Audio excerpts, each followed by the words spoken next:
મિત્રો, અરબ સાગરમાં ચોમાસું ગતિવિધિની શરૂઆત થઈ ચૂકી છે। અરબ સાગરમાં ચોમાસું કરંટ પણ જોવા મળી રહ્યો છે। આવી પરિસ્થિતિ વચ્ચે ચોમાસું મુંબઈ આવવાની પૂરી તૈયારી કરતું હોય એવા ચિત્રો હવામાનના મોડલમાં જણાઈ રહ્યા છે। અરબ સાગરમાં ચોમાસું આવ્યા બાદ ધીરે ધીરે અરબ સાગરના ઉત્તરના વિસ્તારોમાં ચોમાસું સતત આગળ વધી રહ્યું છે। કેરળમાં ચોમાસાની એન્ટ્રી થયા બાદ લગભગ 2 દિવસના કર્ણાટકના મોટા ભાગના વિસ્તારોમાં ચોમાસું છવાઈ ચૂક્યું છે અને આવનારા 1-2 દિવસમાં ચોમાસું 2024 ગોવાના કાંઠે પણ ટકરાઈ શકે।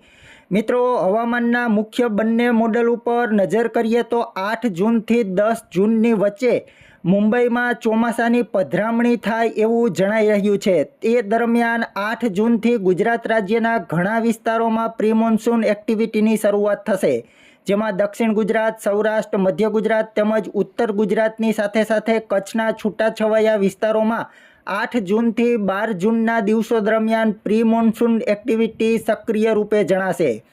મોટે ભાગે ગુજરાતમાં ચોમાસું 15 જૂનથી 20 જૂનના સમયગાળા વચ્ચે એન્ટર થતું હોય છે, પરંતુ આ વર્ષે પરિસ્થિતિ કંઈક અનોખી જોવા મળી રહી છે। 8 જૂનની આજુબાજુ મુંબઈમાં ચોમાસું ટકરાય એવું એક અનુમાન જોવા મળી રહ્યું છે। એ મુજબ મૃગશીર્ષ નક્ષત્રના સમયગાળા દરમિયાન ગુજરાતમાં ચોમાસાની વિધિવત એન્ટ્રી થાય એવા સંજોગો ઉજળા જોવા મળી રહ્યા છે। દક્ષિણ બંગાળની ખાડીમાં ચોમાસાની જ્યારથી વિધિવત એન્ટ્રી થઈ છે ત્યારબાદ ચોમાસું સતત આગળ વધી રહ્યું છે। બંગાળની ખાડીના મોટા ભાગના વિસ્તારોમાં ચોમાસું એક્ટિવિટી કવર થઈ ચૂકી છે।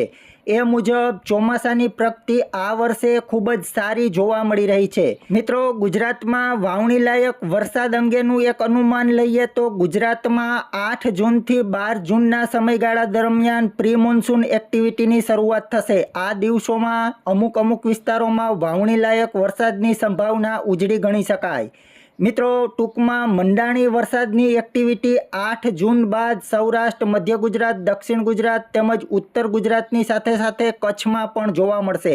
મિત્રો, 8 જૂનથી 12 જૂનના સમયગાળા દરમિયાન ગુજરાતના ઘણા વિસ્તારોમાં ભારે પવન સાથે તોફાની વરસાદની શક્યતા ગણી શકાય, કેમ કે મોટે ભાગે ચોમાસાની એન્ટ્રી પહેલાં જે મંડાણી વરસાદ જોવા મળતો હોય છે તે મુખ્યત્વે તોફાની વરસાદ જોવા મળતો હોય છે, જેનું મુખ્ય રીઝન ઊંચું તાપમાન ગણી શકાય। હાઈ ટેમ્પરેચરને અનુસંધાને ભારે પવન અને ગાજવીજ સાથે ગુજરાતમાં પ્રી મોન્સૂન એક્ટિવિટીની શરૂઆત જોવા મળતી હોય છે।